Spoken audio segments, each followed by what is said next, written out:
और इसी बीच एक और बड़ी जानकारी, केंद्र सरकार का बड़ा फैसला, नो डिटेंशन पॉलिसी खत्म हुई। अब कक्षा 5 और 8 में फेल छात्र अगली कक्षा में प्रमोट नहीं किए जा सकेंगे। इस वक्त का ये बड़ा केंद्र सरकार का फैसला, बड़ी खबर आपको हम बता रहे हैं। नो डिटेंशन पॉलिसी खत्म कर दी गई है केंद्र सरकार की तरफ से। अब क्लास 5 और 8 में फेल छात्र अपनी कक्षा में प्रमोट नहीं होंगे। दोबारा से परीक्षा उन्हें देनी होगी अगर वो 5वीं क्लास में और 8वीं कक्षा में अगर फेल होते हैं तो। दोबारा फेल होने पर छात्रों को अगली कक्षा में जाने का मौका नहीं मिलेगा। बच्चों की शिक्षा में सुधार के लिए केंद्र सरकार ने यह अहम फैसला लिया है। तो नो डिटेंशन पॉलिसी खत्म कर दी है केंद्र सरकार ने। कक्षा 5 और 8 में अगर कोई छात्रा फेल होती है तो उसे दोबारा परीक्षा देनी होगी, लेकिन अगर वो पास नहीं होते तो उन्हें प्रमोट नहीं किया जा सकेगा। अगली कक्षा में जाने का मौका फिर नहीं मिलेगा दोबारा। बच्चों की शिक्षा में बेहतरी, उसके सुधार के लिए केंद्र सरकार ने ये बड़ा फैसला लिया है।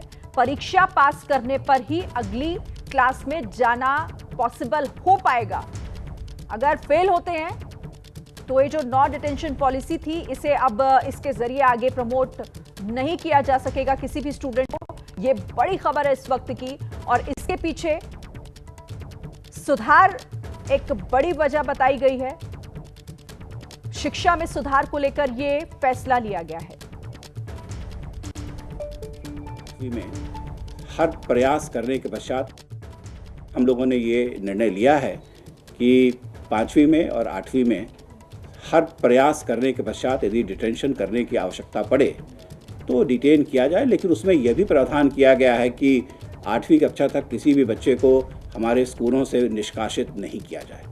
तो हम एक्सेस तो चाहते हैं, लेकिन राष्ट्रीय शिक्षा नीति के तहत हम ये भी चाहते हैं कि हर बच्चे का लर्निंग आउटकम कहीं बेहतर हो, उम्दा हो, और इसको प्रयास में लाने के लिए वैसे बच्चों के लिए जो पढ़ाई में शायद किसी कारणवश उतने अच्छे नहीं हैं। तो ये बड़ी खबर है और इस पर नजर हमारी बनी हुई है। एक छोटा सा ब्रेक का वक्त